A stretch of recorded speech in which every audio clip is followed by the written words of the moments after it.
Okay, team, I'm gonna go ahead and get started. It looks like we have KO. Thank you for returning to uh, this workshop series.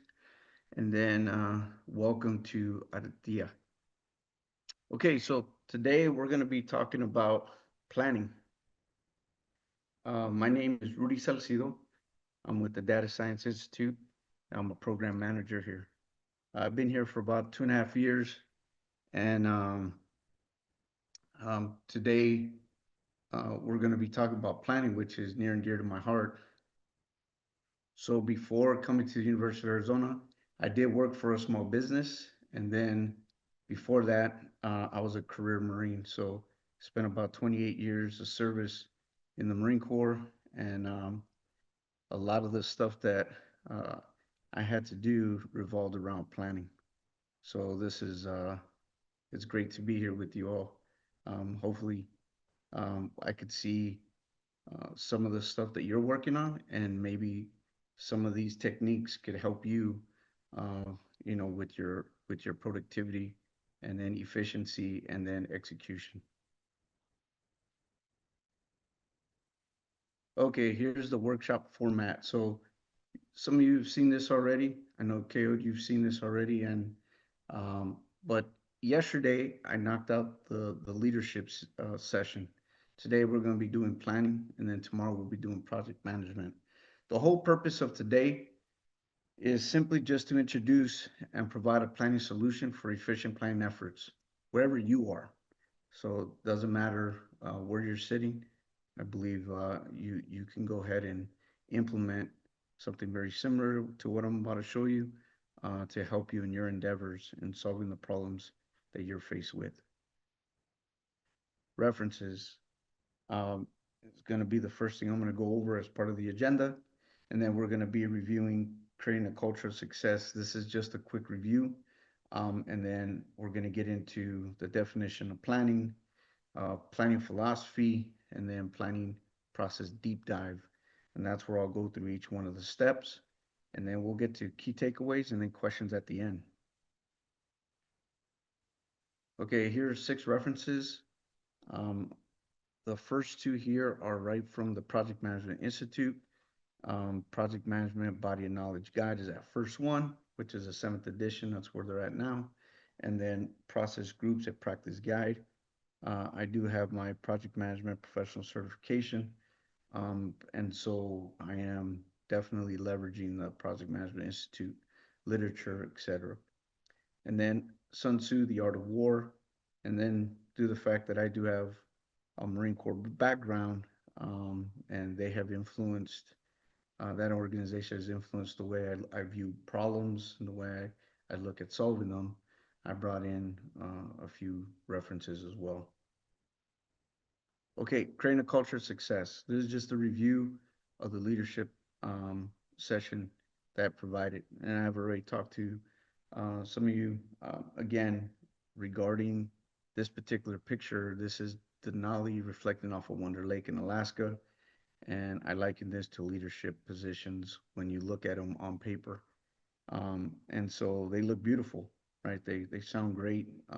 Increase in responsibility, um, you know, it's an elevation maybe in pay, maybe it's a title, whatever it may be, it looks beautiful, right? And so when you're looking at this particular picture, and I say, okay, we're going to go ahead and ascend to the top of Denali, well, that brings in another conversation altogether, right? Are we prepared? Do we have the right equipment? Do we have, um, you know, physically, are we ready for this particular trek? Things of that nature. Do we have the proper guides? Do we know, which routes we're going to be taking? And so those are all those challenges. So over on the left hand side, I got those challenges that when you get into these leadership positions, you're going to be faced with conflict management. You're going to be faced with biases. You're going to be uh, maybe faced with professional insecurity. And then I'd have talked about those recommended actions of applying emotional intelligence, right? Being engaged and being involved, and then lead people and manage things mentality. And all this matters because as we start looking at planning, It's all about the collaboration, the cooperation, the critical thought. And it's not just from you. You may be leading a group of people that are engaged in this type of activity. And in doing so, you're going to have to work with humans. And working with humans, that's that whole dynamic that I speak about when it comes to the leadership piece. And so the challenges that you're going to be faced with are, again, conflict management, biases, professional insecurity. Then I also talk about those four types of friction as well. Um, so where you're dealing with self-induced friction, external, physical, and mental as well. So like, how are we going to deal with that?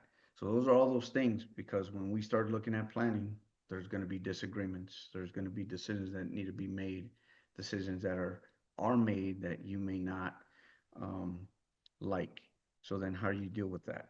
So all these kind of variables that we don't necessarily think about at the forefront until we're actually in the action, in the activity. And hopefully I'm trying to forewarn you on some of those things. So as they do occur, wherever you are, you're equipped to be able to address them.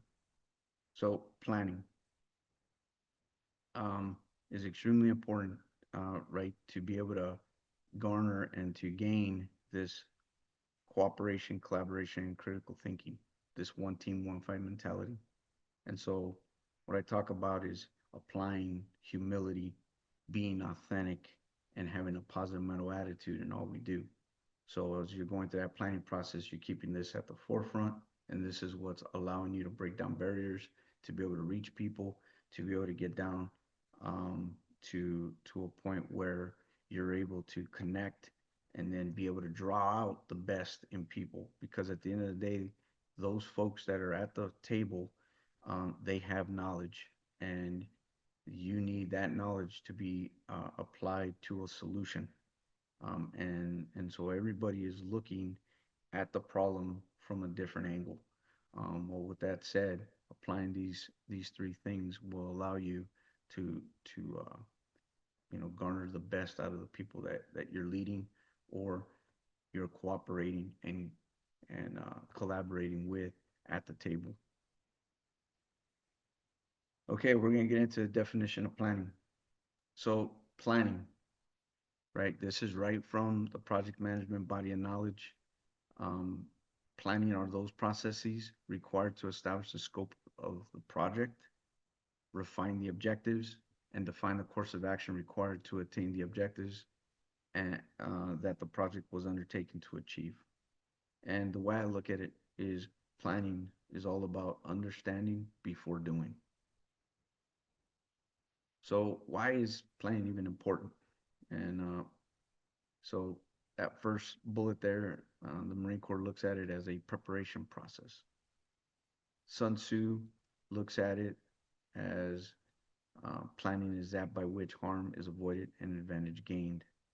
And then I often look at this through the lens of poor planning is often cited as a cause of unsuccessful or failed projects. So at the end of the day, if we do our due diligence during the planning process, the idea of us coming up with a perfect solution, I'm not saying that's the case. What I am saying is we're trying to strive to get a very good solution that we do not have to tweak or be surprised by things that we didn't anticipate. And the planning process is to allow us to be able to gain that foresight, to be able to look at that future horizon, to be able to look at things like budget, personnel, shortfalls.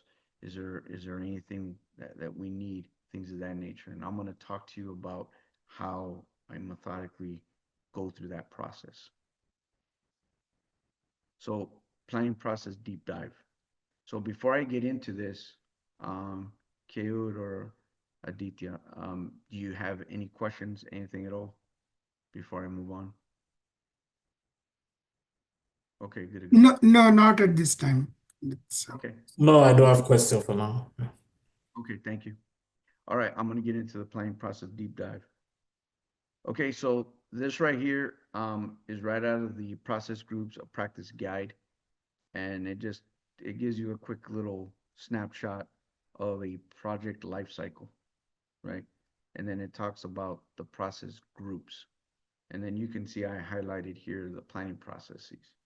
So, you're starting the project, you're organizing and preparing, you're carrying out the work. So essentially you're executing the project, then you end the project. So it's a very, very high level kind of like what every project life cycle goes through. And then these process groups down here, you have initiating process. That's where somebody's saying, "Hey, we got this new project, and we need to get it going." And then we're told that we're supposed to go through a planning process. Well, a lot of times, if I were to ask, well, I'm just gonna ask everybody here, like Ko, I'll ask you real quick, what planning process do you use currently in the job that you do? Or do you even have a method in which you look at problems before you try to solve them? Well, I do approach problem as they come, because each problem has its uniqueness and strategy to resolve them. So most time I do, firstly I look at what the problem is, and does it have a timeline? Is it open-ended and all of that? So, Yeah. so that's where I approach. So I develop different method for different problem. Yeah. Okay, good. All right. Thank you. Aditya, I know you were going to say something. Yeah, sorry, what was the question? So my question is, right now, currently, wherever you sit, how do you plan? Do you have a planning process that you follow? Do you do anything methodical or deliberate to understand the problem that you're trying to solve before you apply a solution? Yeah, no, so I come from IT services Okay. industry, right? So mostly, till few years back, it used to be what you call as very waterfall methodology, right? Called ITSM, IT Service Management. So it had a clear process. And then once the agile came in, the process is slightly different, but there is still planning involved. You still do what is called as PI planning every 10 weeks. Uh, prioritize your tasks along with business and things like that. Sort of basically agile, safe if you're following agile, ITSM if you're following waterfall. Okay, great. Hey, thank you. Those are great examples. Thank you. Okay. So there you go. So some folks who have a way of looking at those problems along the way. Um, so very good. Okay. So I'm going to continue here, and here is a planning process. So this one is not tied to, say, agile, waterfall, or hybrid. This right here is simply looking at any problem that you're trying to solve, regardless of what it is. So the idea here is step one, um, is referenced as framing session. And the idea here is that we are gathering information, we're brainstorming to understand the problem before we apply a solution. And so I will give you an example of what that looks like. Then step two would be developing the solution. And a lot of times solutions come in the form of a very high level concept. While as planners and as doers, we have to take that concept, make it functional, get into the details. So then that way we have bite size tasks that humans can actually get done.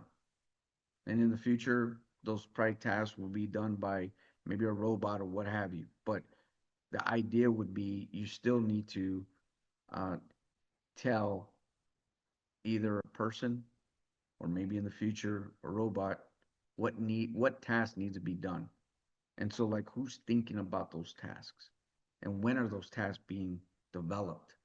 Well, what I'm stating here is that step two is when those tasks are totally fleshed out. But you're going to see in my framing session, you're already starting to think about those tasks as well. But step two is where they're refined, and then you have a very deliberate solution. And then step three is an evaluation of your solution. Very easy, just a few um, it's just there's just a few criteria that we're gonna evaluate the solution against. And then if we think, yep, we have a solid solution, then we're gonna take it to paper. So a lot of times I say this, we're gonna take it to paper. Well, maybe your team does it through PowerPoint initially. Maybe your team wants to do it on Google Docs. So maybe you're gonna have a written document already by the time you get to step 4. So the idea here would be you would go ahead and refine the verbiage, make sure that you would refine that written plan so that way it can get published to the team for execution. And then step 5 is that transition.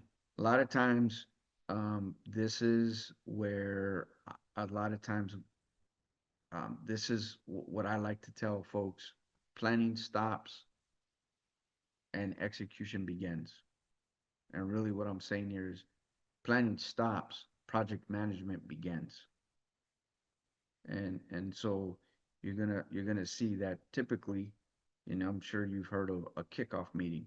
Kickoff meeting is the signal, and is the signal to the team that we're not planning anymore, but now we're in execution.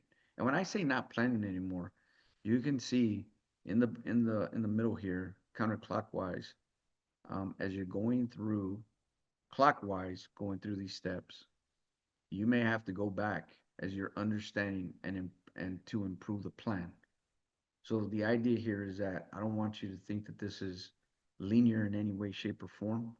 But you have to get through this process so that way you can get to a solution. So that way you can get to execution. But the idea is that we all know we will receive an email that may change the course of the project. You may get a directive that may change the course of the project. There may be a change in the budget. So a lot of times what happens is a team will just bulldoze and continue going. If, oh, well, we got a budget cut, we'll figure it out later. What I'm saying is you might want to take a pause and evaluate the current solution to make sure that, is this going to be impactful to the point that it's going to change the trajectory of our project?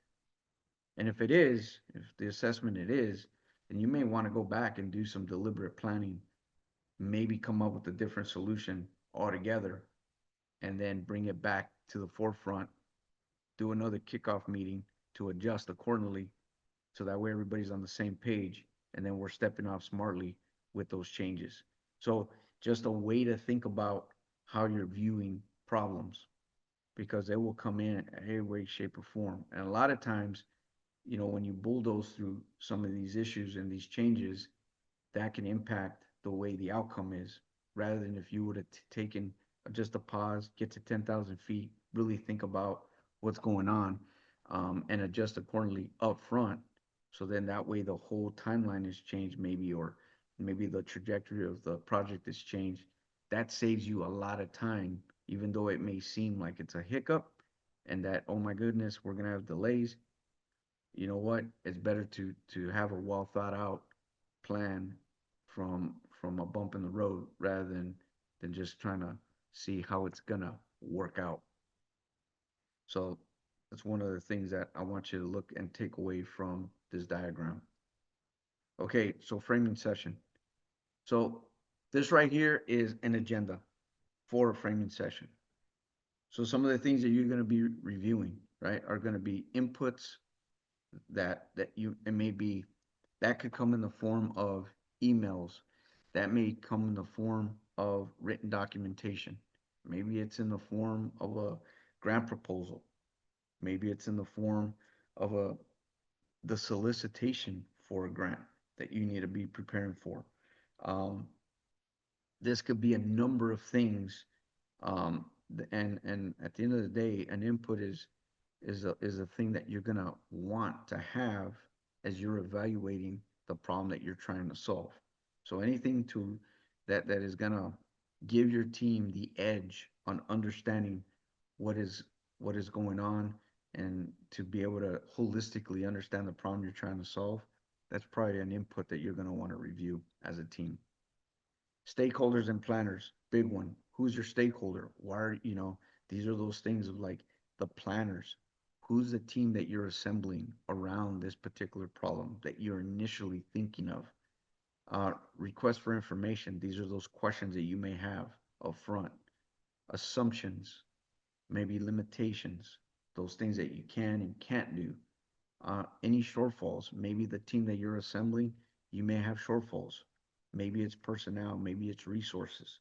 That could come in the form of budget, that could come in the form of infrastructure, that could come in the form of software, come in the form of all kinds of different things. So those are important to understand before you start trying to solve this problem. And then risks and any mitigation measures that you're going to take. And then task analysis. This is what I was talking about, right? Is like you're already going to be looking at what tasks am I going to need to accomplish initially, as you're thinking about this problem. And then any list of activities, this could be high level stuff. Maybe, and then get down to a problem statement. And then at the end of the day, it's like, why are you doing this? The who, what, when, where, and why. And that is what that proposed mission statement is consisting of. Okay, so I'm going to give you an example here. See, can you guys see that up front? Are you guys still seeing? Let me see something here.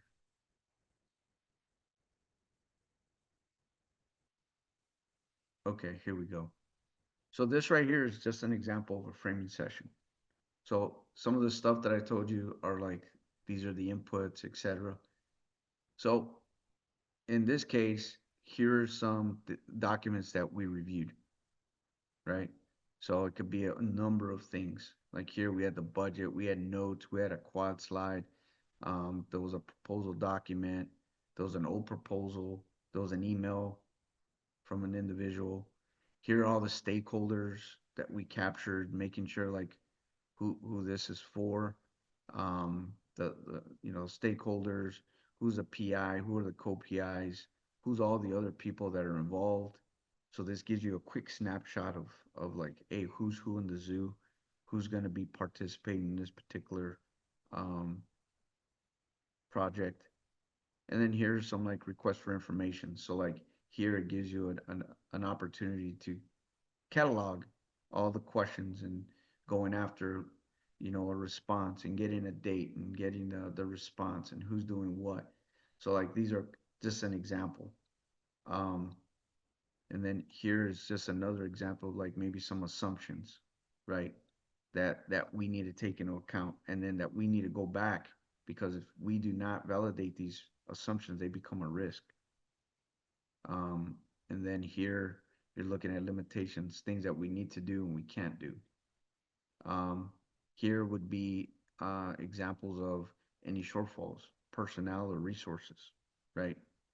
That you can capture. And the idea here is that you would capture the type of shortfall you have, the actual item, capture it. This could be, maybe it's a research software engineer, possible solution. We're going to hire, in fiscal year 26, whatever it is, and then kind of be able to come up with a plan on how you're going to solve that shortfall. And then any risks and mitigation. And then task analysis here is very detailed, right? And this project was pretty straightforward, so we were able to look at this through a different lens, right? But what I like doing is capturing a objective, and then with that one objective, what are all the detailed tasks that are associated with accomplishing that one objective? So I do something different here as well. I'm sure you've heard of the RACI matrix, right? Who's responsible, accountable, consulted, informed, and I put it right here. So I capture it, I kind of, knock out two birds with one stone right here. And then I continue. In this case, we only had, we had essentially 4 objectives, and then the tasks that were associated with this. And then we come up with our mission statement, very detailed in a sense, but it really allows you to have the purpose. So you could see, here, the way I break this down is who, what, when, where, and why. The who, you know, what are we doing? When, so like no later than June 30th. You know, Aeolus team develops a comprehensive grant proposal, right, for resubmission to NSF. And then this is the purpose in order to expand upon our UA and etc. So like it's a way of doing it to capture it, but it's organized and it just helps bring clarity to the team. That's what we're after. And then this was, you know, if depending on the project, you're probably going to have a projected vision mission. You want to capture that. You want to state it to make sure everything's aligned, right? Because what you're coming up with is that aligned with, say, what NSF wants. Like, are you truly aligned with that goal, with those goals, with respect to your project? And then I always come up with the rough cut solution when it's convenient. To do it would be what it's one of those things where you need to know like, hey, I can come up with a rough cut solution at this point. Not every project will allow you to do that. In this case, it allowed me to do it. I had enough information. We had enough clarity that I was able to come up with a rough cut solution right off the bat. And the way I did that, it was in the form of just capturing milestones and then key events.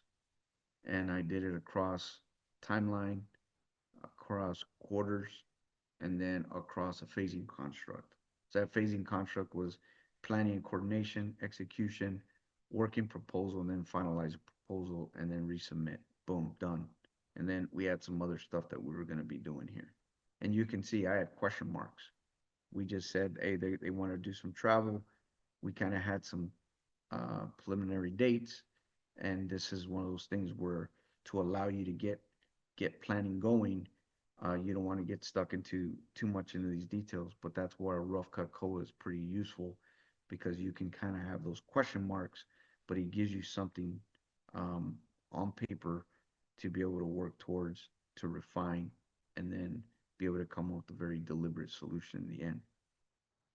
And then this was like that list of activities I was talking about. So these are like just high level things that we need to get done just to keep you as a program manager, maybe of that sort, just in line with, okay, these are some of the things I need to take in consideration. And then I always talk about in scope. What is in scope? What is out of scope? You don't want scope creep in any of your projects, because then what happens is you have delays, you have, and that now you start talking about personnel, maybe personnel, there's an expiration on them because of budget. They may be an expert, a subject matter expert that you need. So it becomes really bad if you don't put what is in scope and be disciplined to stick with that. And then I come up with, you know, like a planning horizon. So like you can see, as I'm going through the planning process right here, I have like the framing session, develop the solution, evaluate, right? And then I got this whole thing already crafted to be able to follow the planning process. And then that gives the team like, hey, here's our time to do that deliberate planning, really thinking about it, coming up with that solution, then start executing the project. And then that's pretty much it for that one.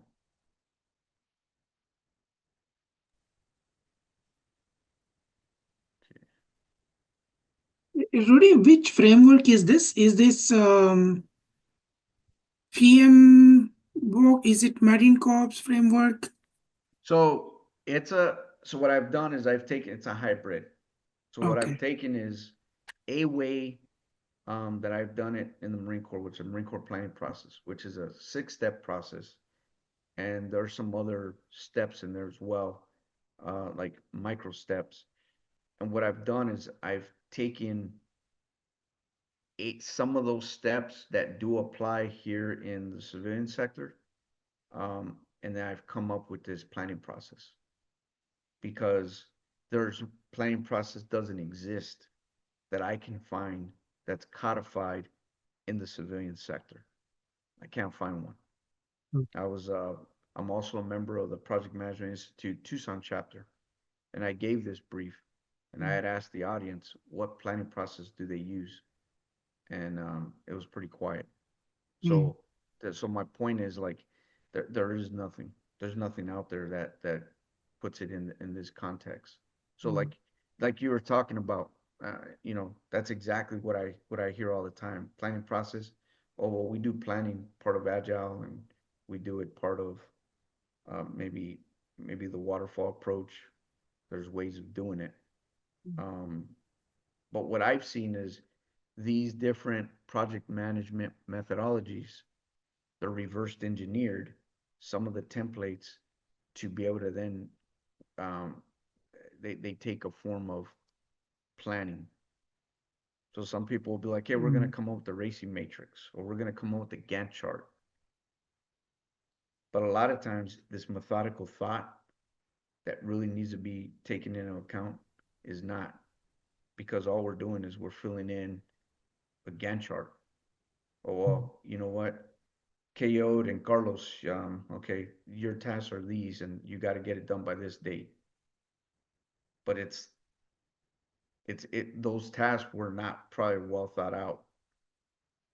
So that is where I see some issues when it comes to some projects. Some people get away with it, right? Because and that's what I'm saying is like this is a way to do it. This is not the way. And especially if you have complex problems, you're probably going to want to do something a little bit more deliberate.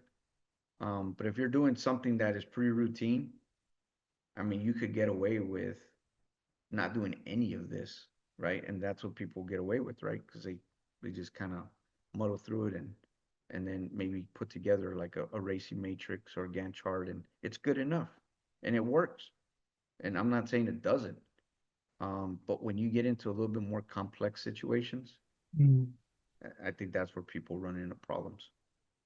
Yeah. Does that answer your question? Yes, yes. Thank you.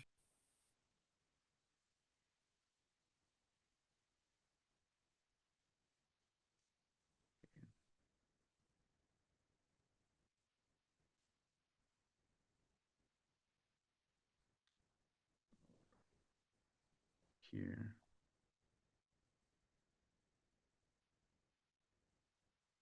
Okay, so we're gonna get into step two. So for step one, I mean, any questions? Like, yeah, I know you use like Agile right now for some of the projects. Do you think this first step of just understanding the problem without applying a solution, do you think any of this would help you in some of your projects, or maybe a project you've done in the past, or maybe a project you're currently doing? Yes, it does. See, what my experience is, each one of these steps is relevant no matter what problem you are solving and what project you're executing. The way you do it is different. So Agile gives you a different framework. Maybe ITSM has its own framework. Some of the companies have customized it. So I think the companies who go through the CMMI process, they have, sometimes made some changes and they have their own templates. But at a broad level, what you're saying makes sense because these steps are required no matter what, right? You might shrink it, do it in a shorter period of time. You might skip one artifact or other depending on the scope and the size of the project. But as a template, each one of these makes perfect sense. Okay. And you're picking up exactly what I'm trying to put down is that this is scalable. This is scalable, and as it applies, maybe you take a couple of these things and apply it to your project to be able to draw out a better understanding. But okay, great. All right, so we're gonna get into step two. Um, this right here is um, you know, another example agenda, and then I'm gonna give you an actual example of what one of these briefs will look like. Um, You know, another thing is I'm a big proponent of in progress reviews. So in progress reviews are those things where as you're going through the planning process, and this is something I talked about during my leadership class, we expect our leaders to do three things. And that expectation is they provide guidance to the team, they manage risk for the organization, and they make key decisions in a timely fashion. So that way we can keep moving, right? And so we say this, but when do we put the information in front of our leadership to then draw out that guidance and allow them to manage the risk of the organization and to be able to make key decisions, right?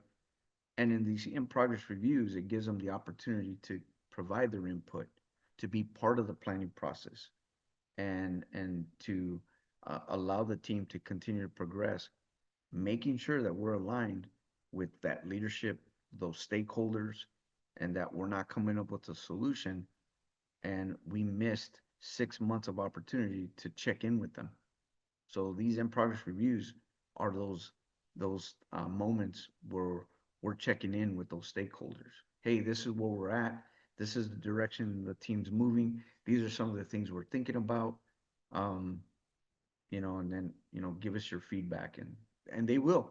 I mean, I haven't many too many leaders that when you put stuff in front of them, that they're not willing to give you some kind of rudder steer, um, or to tell you you're on the right track.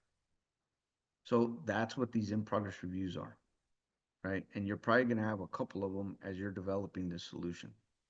Um, then you're just going to do the same thing that, a lot of the stuff that we did in step one, you're going to be bringing over, right, in a step two. So you're not losing momentum. You're not losing all that work. It's all progressive. And so inputs reviewed. Um, Sometimes maybe at this point you have an orientation, maybe it's in the form of a map. You'll have a refined mission statement, right? Making sure that, hey, you're still in line with this is what we're trying to achieve. The org chart should be complete, right? The org chart should be pretty solid. You would have at this point already addressed your shortfalls with personnel, things of that nature. Maybe you need to bring in an additional subject matter expert as you're going through the solution. You're like, man, I just thought about this subject matter expert we haven't thought about. So now that organizational chart is probably going to change. Plan of action and milestones is probably going to be refined. Maybe that schedule of events. It's a way of communicating to the team because everybody takes in information differently. So maybe in the form of the picture, like I've showed you with our timeline and those key milestones, and then a list of those milestones. So people are receiving information in two different ways. Um, Maybe some key metrics, the objectives and tasks. A lot of times they're referred to as key results, but they're the same, synonymous, right? And then planning horizon, you've seen the example of that. And then overall risk assessment, if you have one, and then question and discussion at the end, right? So this is generally what it would look like. So let me share this solution brief real quick.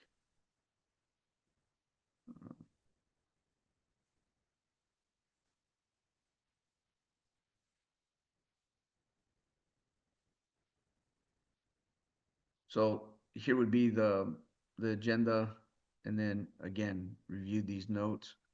So then we talked about an orientation, right? So in this case, I had a map chip and we had the team that was going to be traveling.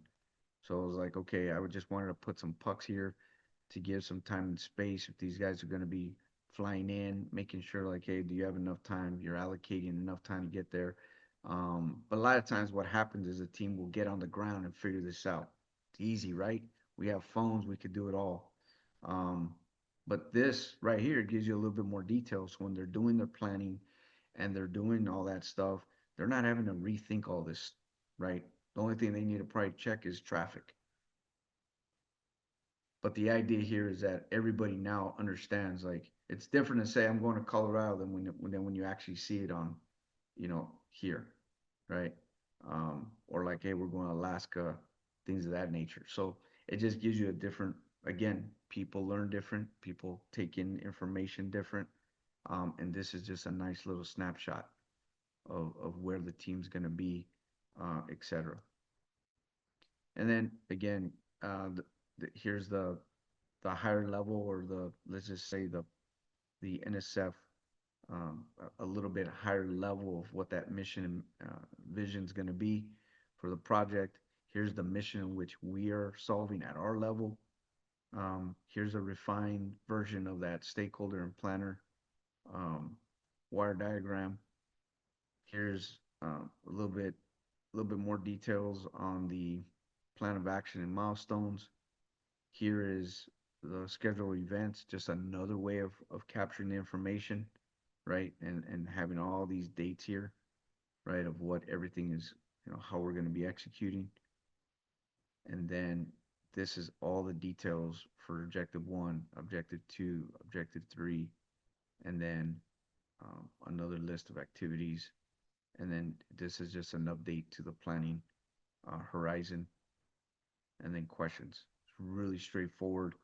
And then what this allows you to do is, say, for instance, you're using Asana, or you're using Jira, or whatever you're using, you should be able to take, the idea would be, at this point, you should be able to take these key results and input them these, um, into one of these uh, program management tools or software tools, right?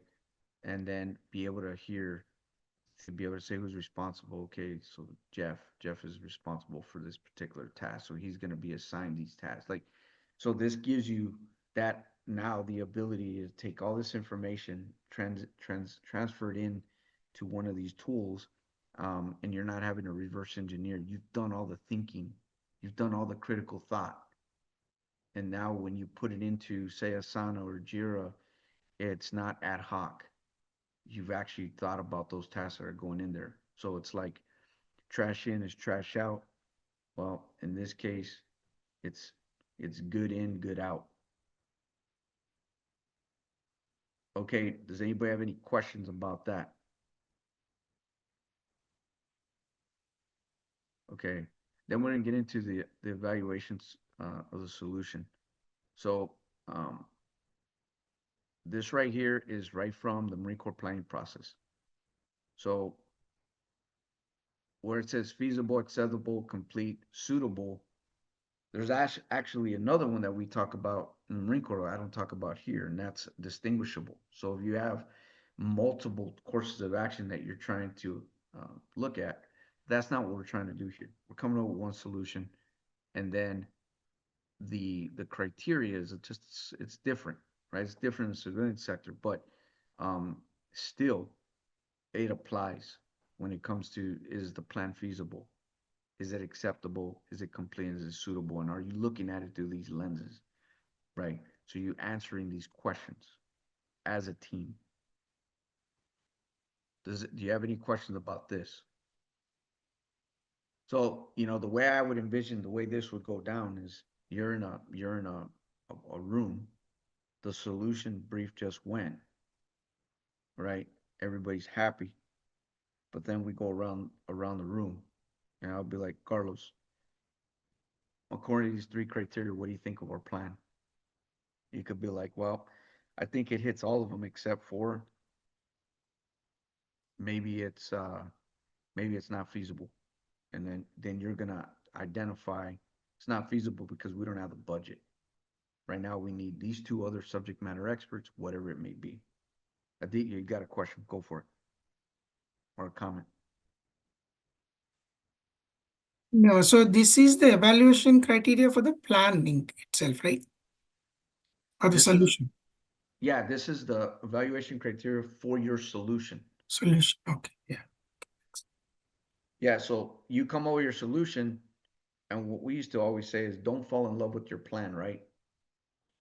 And the idea is that, Mm. so the idea is like, all right, we'll give it a good, this would be a good point to be like, okay, do we really meet these criteria? And then if you read them, I mean, it's pretty straightforward. Um, and what I like about it, it is simple. You know, it's like suitable. Does the solution achieve the overall mission with alignment to, say, the PI's guidance or the director's guidance? You know, you could even put it against, say, the organization that this is for, NIH, NSF, could be whatever. Like, I mean, is it suitable? Is this solution gonna achieve that?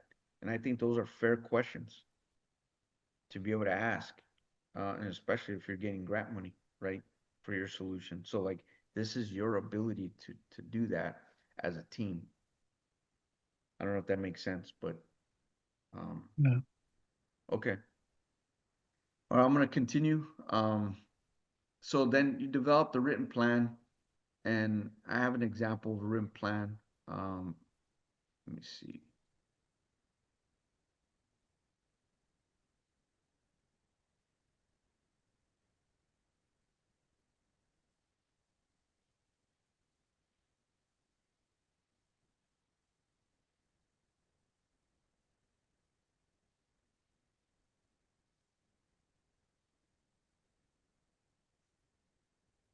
I don't know if you see this, but it's just a regular Word document, and you know, it's pretty comprehensive as much as you want it to be, and then essentially you're regurgitating the stuff that you captured in your actual PowerPoint, right? But this is now in written form.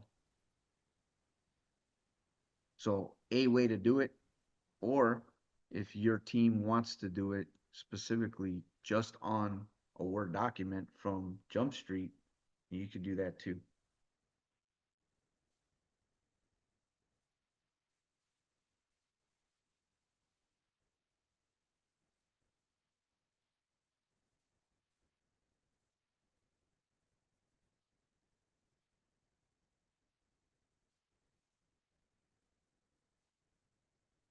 And then transition. That I do have an example of a kickoff meeting, um, but essentially the most effective is having the stakeholders, the whole entire project team, the leadership team. They should be participating in the kickoff meeting, so everybody's on the same page. Anybody that's going to be in execution, anybody that is uh, is a key member, they should all be at this kickoff meeting. And that and the reason for that is because stakeholders are going to be there. They're going to be receiving and the brief that they should have not been surprised. It shouldn't be the first time they're seeing any kind of sort of plan at this point, right? Maybe it's their third or fourth iteration, maybe. So when they're coming into this meeting, it shouldn't be cold, right? And then they should be able to provide any guidance before the team kicks off, and then you're off to the races. And again, you could use your solution development brief or the written plan, whatever your team is comfortable using. And then some key takeaways. So like leadership is responsible for creating a healthy work environment and a culture for a team to cooperate, collaborate, and critical think during the planning process. And I think this is extremely important because as you're going through and you're coming up with a comprehensive plan, again, there's a lot of conversation. There's a lot of discussion. And so, you know, you're going to have to manage any conflicts, any biases, any of that kind of stuff as you're going through the planning process. So it's extremely important that leadership is engaged, they're involved, they know what's going on, and they're helping guide the team to a solution. And then the second bullet there, leadership and team members must take ownership of the contributions that they have to the plan. So a lot of times, you know, if people want to take a back seat, but they're a subject matter expert, that's not fair to the rest of the family, right? You got to take that ownership up front, and be able to be involved and be engaged in the planning process. So that way you're informing a good, solid solution. And then what I would tell you is planning does not think for you. And I say this because we look at this as a quote unquote process. Yeah, it's a process. It's a way to think through the problem. It's not the way, it's a way, but it doesn't think for you. You still have to bring your knowledge domain to the table. You still need to be that subject matter expert in looking at this problem through your unique vantage point and to be able to inform a solid solution. Um, and then understanding the problem and improving the plan, it's continuous. You're always going to be you're always going to be improving the plan. Um, or you're going to be making changes. And again, as long as they're micro changes and they're not macro changes, again, that would uh, be a decision point whether the team needs to go back into the planning process or just simply adjust accordingly. So that way the trajectory of the project remains the same, or if it just changed, stakeholders are tracking what has changed. This right here is it's my attempt to be able to bring all the chaos onto one slide. So as you can see, you have communication, cooperation, collaboration, critical thought. That's what you're trying to achieve as a team, and especially into the planning process. And then you could see the blue banner there, provide guidance, manage risk, make decisions. That's leadership. And then you can see the leadership, direct reports, humility, authenticity, positive mental attitude. This is what's keeping the family happy. Then that allows you to then go through a planning process to be able to come up with a good solid solution. All the while, you're dealing with the project management triangle with scope, time, cost, always impacting quality of what you're trying to achieve. Okay, questions?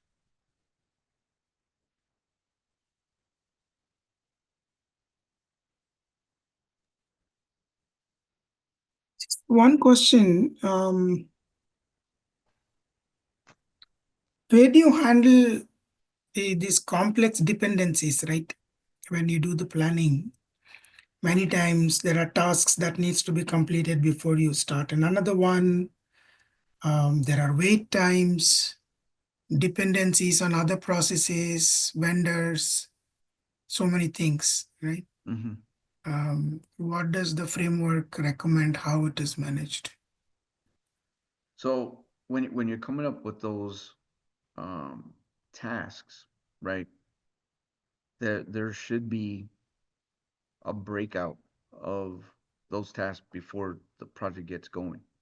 Um, and that could again, it's all part of capturing all those tasks that are dependent on each other during the task analysis, right? In step one. So what I would tell you is it would be captured in step one as you're going through the task analysis.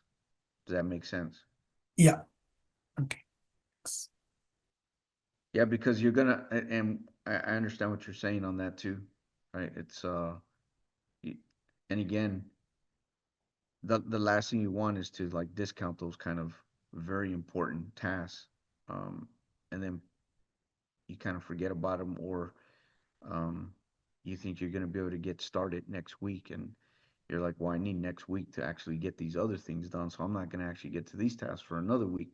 But this goes back to what I was saying is you shouldn't start doing anything with a project until you have a well thought out plan.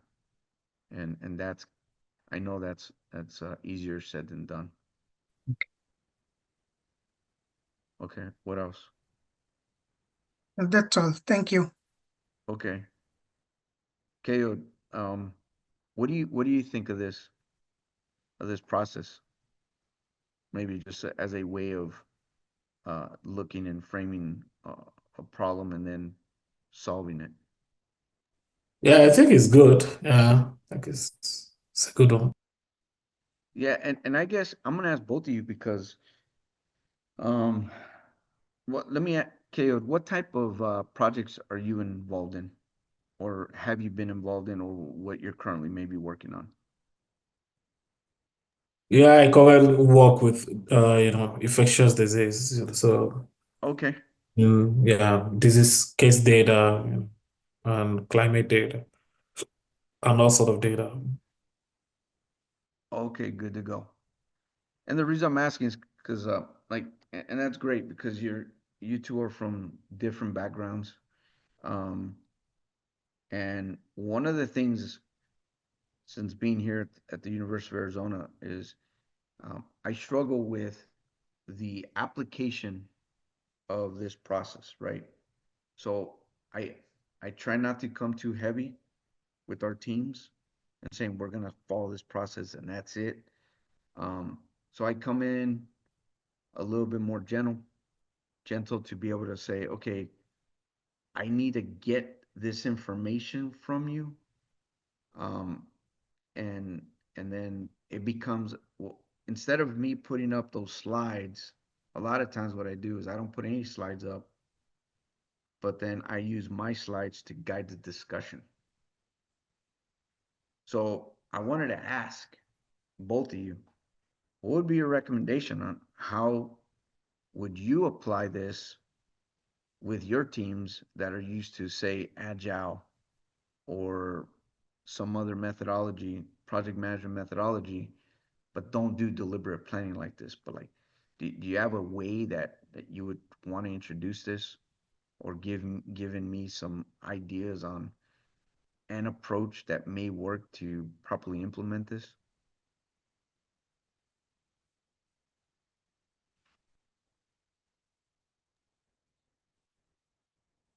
Sorry, what was the question? Where we can implement? Yeah, so I guess what I'm asking is, right now, if I said, I want you to go ahead and implement this with your team tomorrow, Yeah. right? Let's just say you have a project starting tomorrow. I'm like, hey, I want you to use this. Are you gonna be able to do that, or are you gonna be like, well, Rudy, I'm gonna have to implement it a little different? How would you do it? Yeah, as it said, as a template, the processes, artifacts, they are very relevant, right? So I'm at the end of my capstone project. Hmm. But once in next few months, probably we'll be starting some custom project of our own. So definitely we can use this as a reference while we Yeah, build the plan. and indeed, yeah, I'd love to be a fly on the wall when, if and when you do that. Yes. Um, because I would love to see the way you implement. Um, I have a I have my way of trying to implement this here at the Data Science Institute. Um, but I would love to learn from y'all that are used to and are very accustomed to the way you already do business, Yeah. to then bring this as a change. I would Right. be extremely interested in the way you do that.